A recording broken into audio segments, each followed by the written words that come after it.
What's up, everyone, and welcome back to the channel. Today, we're diving deep into one of the most game-changing moments in Thor's comic book history. Picture this: the god of thunder, the mighty Thor Odinson, suddenly finds himself unworthy. He can't lift his hammer, Mjolnir. It's like watching a rock star lose their voice, a painter lose their sight. This single moment stripped Thor of his identity and set the stage for a new hero to rise. But how did this happen? What could possibly make Thor, the paragon of virtue and strength, unworthy of the very weapon that defined him? It all started during the Original Sin event. Nick Fury, imbued with the cosmic power of the Watcher, whispered something in Thor's ear. Just a few words. And with that, Mjolnir dropped from his hand, crashing to the moon's surface. Thor was stunned. He tried again and again, but the hammer wouldn't budge. It had judged him and found him lacking.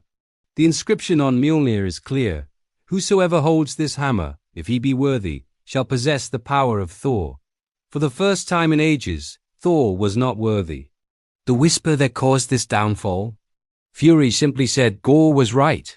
Now, who is Gorr? You might remember him from the movies as the God Butcher. In the comics, Gorr was a being whose family died despite his fervent prayers, leading him to believe that gods were selfish, arrogant, and didn't deserve the worship they received. He went on a crusade across the cosmos, slaughtering pantheons. Thor fought him and eventually won, but Gorr's philosophy planted a seed of doubt in Thor's mind. Were the gods truly benevolent? Or were they just powerful beings who didn't care for mortals? Nick Fury's whisper confirmed Thor's deepest fear, that Gorr was right. This profound crisis of faith, this belief that all gods, including himself, were inherently unworthy, is what severed his connection to Mjolnir. Stripped of his title and his power, the Odinson, as he now called himself, was adrift. He was no longer the god of thunder. He was just a god. He even tried to use his old axe, Mjolnir, but it wasn't the same. The loss was profound, hitting him at his very core. He spent his days in despair, watching from afar as his hammer sat on the moon, a silent testament to his failure. All of Asgard, and even the Avengers, were shocked. No one could understand it.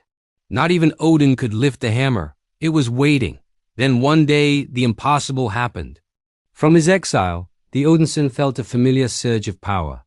The thunder and lightning he once commanded were being wielded by someone else.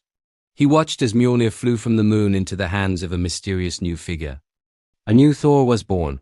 This new hero was a woman, cloaked in Thor's classic armor, her face hidden by the winged helmet.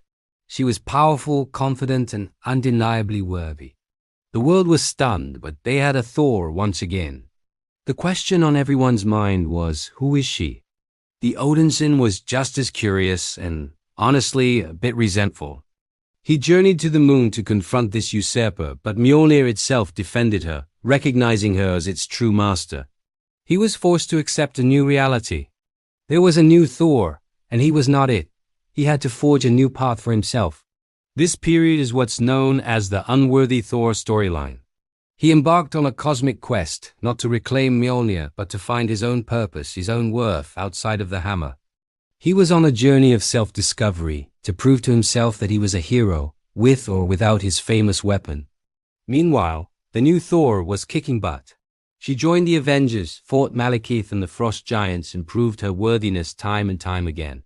She was everything a Thor should be: brave, compassionate, and mighty. But she carried a heavy secret. Underneath the helmet, she was Jane Foster, yes, Thor's longtime human love interest. And tragically, she was dying of cancer. Her human form was weak and frail, undergoing chemotherapy that was failing. But every time she lifted Mjolnir, she was transformed into the goddess of thunder. The magic purged the chemo from her system, but it also accelerated the cancer's spread when she returned to her mortal form. So why was Jane worthy when the Odinson wasn't?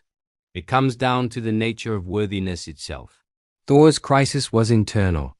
His doubt in the very concept of godhood made him unworthy in his own eyes, and therefore, in the hammers, Jane, on the other hand, represented the very best of humanity. She was selfless, sacrificing her own life to save others. Even as she was dying, her first thought was always to protect the innocent. She wielded the power not for glory or ego, but because it was the right thing to do. She wasn't a god doubting her place. She was a mortal rising to the occasion, embodying the purest form of heroism. Mjolnir didn't just need a strong arm. It needed a worthy heart, and Jane Foster's heart was pure gold. The Odinson eventually came to understand this. He saw the sacrifice Jane was making and grew to respect her deeply. He even fought alongside her, protecting her secret and supporting her as the one true Thor. He accepted his own unworthiness and focused on being a hero in his own right. This whole saga beautifully redefined what it means to be Thor. It's not about a name, a hammer, or a title. It's about the will to fight for what's right, the courage to stand up for the powerless, and the selflessness to put others before yourself.